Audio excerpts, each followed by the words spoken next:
지금 이 순간에도 세계 곳곳의 지하 연구소에서는 상식을 깨는 기계가 돌아가고 있습니다. 이 기계는 슈퍼컴퓨터로는 현실적으로 불가능한 계산을 짧은 시간에 보여줬어요.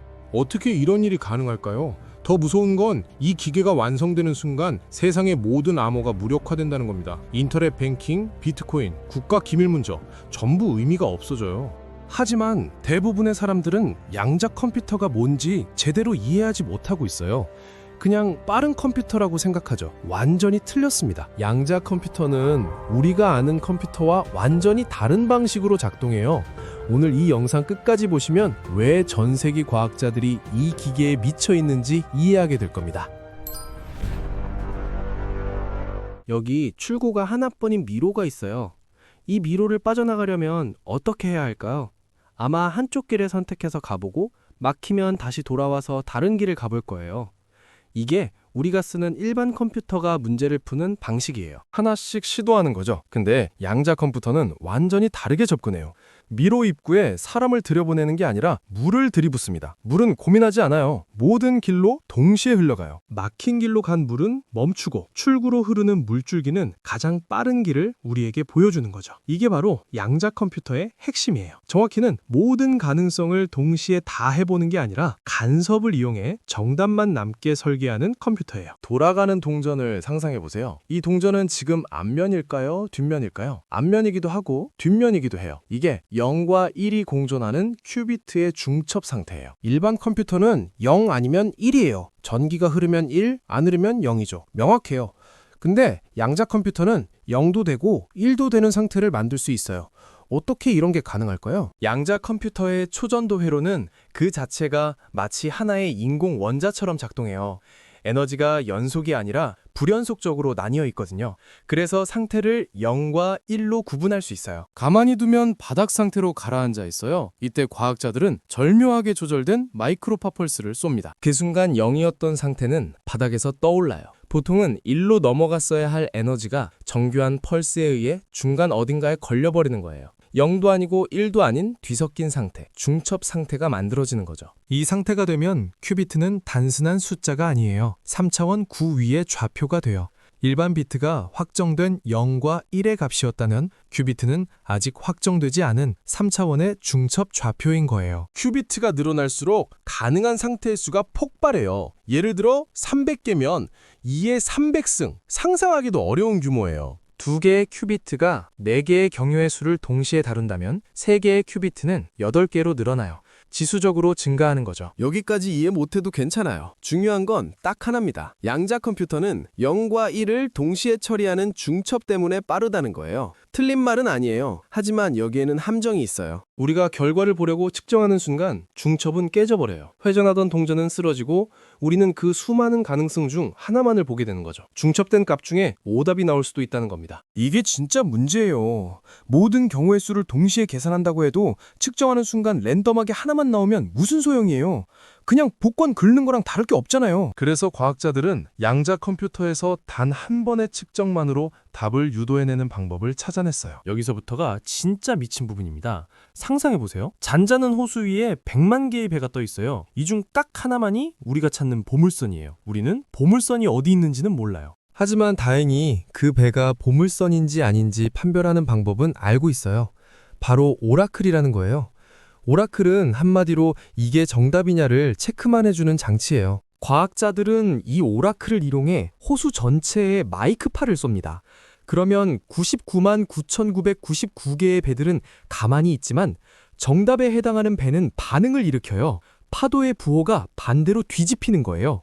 이걸 위상 클립이라고 불러요. 하지만 여전히 포물선을 볼 수는 없어요. 확률은 위로 솟든 아래로 꺼지든 똑같아 보이니까요. 그래서 다음 단계가 필요해요. 이제부턴 우연이 아니라 설계예요. 오라클 과정에서 호수 전체를 보면 정답만 아래로 꺼져 있어요. 전체를 평균 내보면 딱 하나의 값만 반대로 서 있는 셈이죠. 이때 호수 전체를 평균선을 기준으로 통째로 뒤집어 버려요. 그러면 평균보다 높던 오답들은 깎여 내려가고 혼자 바닥에 있던 정답은 평균선 위로 솟구쳐요. 오답의 진폭이 줄어든 만큼 정답의 진폭이 커지는 거예요. 이게 그로버 알고리즘 진폭 증폭이에요. 이 과정을 반복하면 오답들의 파도는 서로 상쇄되고 정답의 파도만 점점 커져요. 우리가 결과를 측정하는 건 바로 그 순간이에요. 100만 개 중에 유일하게 솟구친 그 배를 집어들기만 하면 되는 거죠. 이게 바로 양자 컴퓨터의 핵심 계산 원리예요. 다시 말해, 양자 컴퓨터는 모든 가능성을 테이블 위에 펼쳐놓고 오답들이 서로 충돌해 사라지게 만들고 정답만 살아남게 만드는 기술이에요. 이제 왜 거대 기업들이 특정 계산에서 차원이 달라진다고 말했는지 이해가 되시죠? 슈퍼컴퓨터는 100만 개를 하나씩 확인해야 해요. 근데 양자 컴퓨터는 100만 개를 확인한다기보다 정답이 나오도록 파동을 설계해서 확률을 몰아주는 거예요. 하지만 여기서 중요한 오해를 짚고 넘어가야 해요. 양자 컴퓨터가 모든 계산에서 빠른 게 아니에요. 덧셈, 뺄셈 같은 일반적인 계산은 오히려 일반 컴퓨터가 더 빨라요.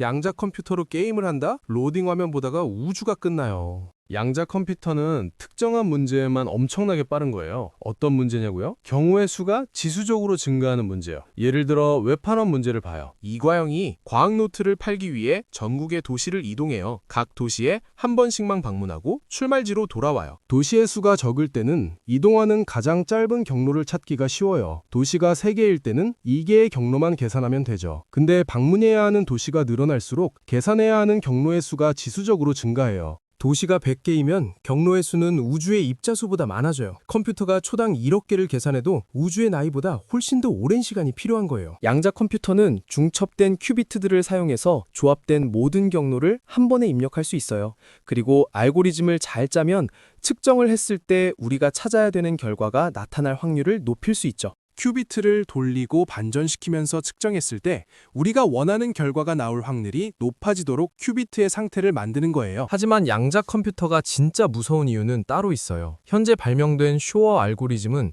양자 컴퓨터를 이용해 소인수 분해를 할 수 있거든요. 소수를 곱하면 어떤 숫자가 나와요? 소인수 분해는 반대로 어떤 숫자가 어떤 소수들의 곱으로 이루어졌는지 찾는 거예요. 소수들을 곱해서 어떤 숫자를 만드는 건 쉽지만 반대로 곱해진 소수들을 찾는 건 어려워요. 자신이 처음 곱한 숫자를 알고 있지 않다면 하나씩 계산을 해봐야 하는데 숫자가 커질수록 계산의 수가 지수적으로 증가하게 돼요. 일반 컴퓨터로는 무한한 시간이 필요해요. 그래서 현재 이것을 인터넷 인증 등의 암호 체계로 사용하고 있어요. 당신의 은행 계좌, 비트코인 지갑, 국가 기밀 문서 전부 이 원리로 보호되고 있는 거예요. 근데 양자 컴퓨터는 쇼어 알고리즘을 통해 이 암호를 쉽게 풀어낼 수 있어요. 현재 세상의 모든 암호가 한 번에 무력화되는 거죠. 은행은 마비되고 비트코인은 의미가 없어지고 국가 기밀은 노출돼요. 이게 지금 당장 일어나지 않는 이유는 양자 컴퓨터가 아직 완벽하지 않기 때문이에요. 양자 컴퓨터가 상용화되기 위해서는 몇 가지 난관이 있어요. 첫 번째는 큐비트의 중첩 상태가 매우 불안정하다는 거예요. 중첩 상태는 열이나 전파, 충격 등 외부의 작은 교란에도 쉽게 깨어져요. 중첩 상태가 연산 중에 깨어지면 측정된 결과가 부정확해지는 거죠.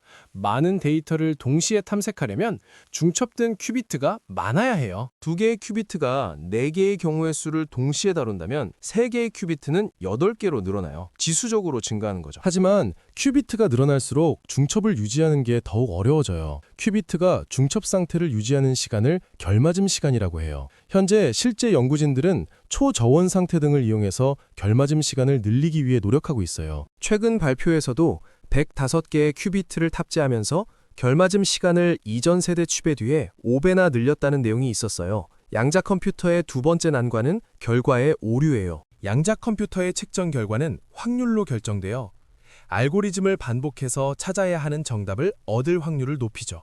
하지만 99%의 확률을 만들었다고 해도 1%의 확률은 오류가 돼요. 또 외부의 간섭으로 큐비트의 상태가 교란되면 오류율이 높아져요. 이런 오류율을 줄이는 게 양자 컴퓨터 개발의 중요한 부분이에요. 개발사마다 오류율을 줄이기 위한 기술을 고안해요. 예를 들면 다른 큐비트들을 활용해서 동일한 연산을 수행하고 두 결과를 비교하며 검증하는 방식을 쓸 수 있어요. 최근 칩은 큐비트 수를 늘릴 때마다 오류율을 효과적으로 줄였다고 발표했어요. 양자 오류 수정 기술을 적용해서 큐비트를 실시간 모니터링하고 발생하는 오류를 즉시 수정할 수 있다고 했죠. 이게 얼마나 대단한 일인지 아세요? 이전까지는 큐비트를 늘리면 늘릴수록 오류가 증가했어요. 근데 이제는 큐비트를 늘려도 오류가 줄어들기 시작한 거예요. 임계점을 넘은 겁니다. 흔히 양자 컴퓨터를 모든 것을 해결할 수 있는 만능 열쇠인 것처럼 상상해요. 하지만 양자 컴퓨터가 진짜 중요한 이유는 따로 있어요. 이것이야말로 이 자연을, 우주를 이해할 수 있는 진짜 도구가 될 수 있기 때문이에요. 1981년 리처드 파인맨은 말했어요. 자연을 시뮬레이션하고 싶다면 양자 역학적으로 작동하는 기계를 만들어라. 자연은 처음부터 이렇게 움직여왔다. 식물이 광합성을 할 때 봐요. 비날갱이는 엽록소의 미로 속에서 한 번에 하나씩 길을 찾지 않아요. 이상하리만큼 효율적으로 최적의 경로를 찾아 에너지를 전달해요. 양자 걸음이라 알려진 이 현상은 식물, 해조류, 박테리아에서 나타나요. 마치 살아있는 양자 컴퓨터처럼 말이에요. 우리 몸속 일부 효소도 화학 반응 속도를 높이기 위해 양자 터널링을 활용해요. 우리의 생명마저도 눈에 보이지 않는 양자 현상들로 유지되고 있었던 거예요. 우리는 그동안 자연이라는 거대한 오케스트라 앞에서 겨우 피아노 악보 하나로 모든 소리를 붙잡으려 했던 게 아닐까요? 양자 컴퓨터가 완성되면 세상이 어떻게 바뀔까요? 신약 개발이 혁명적으로 빨라질 거예요. 지금은 하나의 신약을 개발하는데 10년 이상 걸려요. 분자의 구조를 일일이 시뮬레이션해야 하니까요. 근데 이미 실험실에 있는 이 기술은 원자나 분자의 비밀을 푸는 데 사용될 수 있어요. 양자적 법칙을 따르는 원자, 전자와 같은 미시적 입자들을 재현하고 복잡한 계산을 할 수 있기 때문에 미시 세계의 비밀을 찾고 새로운 분자들을 만들어낼 수 있죠. 광합성의 비밀을 찾아서 태양광의 효율을 높인다거나 질병을 치료하는 새로운 약들을 쉽게 개발할 수 있어요. 암을 치료하는 완벽한 약, 노화를 막는 약, 이런 것들이 현실이 될 수 있는 거예요. 외판암 문제와 같은 최적화 문제를 해결해 운송, 금융 등의 기업에서 업무 효율을 극대화할 수 있어요. 물류회사는 최적의 배송 경로를 찾을 수 있고 항공사는 가장 효율적인 비행 경로를 찾을 수 있죠. 금융회사는 최적의 투자 포트폴리오를 찾을 수 있어요. 기후변화 예측도 훨씬 정확해질 거예요. 지구의 대기는 너무 복잡해서 지금 컴퓨터로는 정확한 예측이 불가능해요. 근데 양자 컴퓨터는 수많은 변수를 동시에 계산할 수 있으니까 훨씬 정확한 예측이 가능해지는 거죠. 다가올 미래, 새로운 악보가 펼쳐질 세상에서는 분명 우리가 지금까지 들어보지 못한 아름답고 신비한 음악이 연주되고 있을 거예요. 그럼 질문 하나 던질게요. 지금 쓰고 있는 비밀번호, 과연 10년 뒤에도 안전할까요? 만약 양자 컴퓨터가 완성돼서 세상의 모든 암호가 무력화된다면 당신은 어떻게 대비하시겠어요? 새로운 암호 체계가 나올 때까지 기다리시겠어요? 아니면 지금부터 준비를 하시겠어요? 댓글로 여러분의 생각을 남겨주세요. 그리고 양자 컴퓨터가 가장 먼저 해결했으면 하는 문제가 있다면 그것도 함께 적어주세요.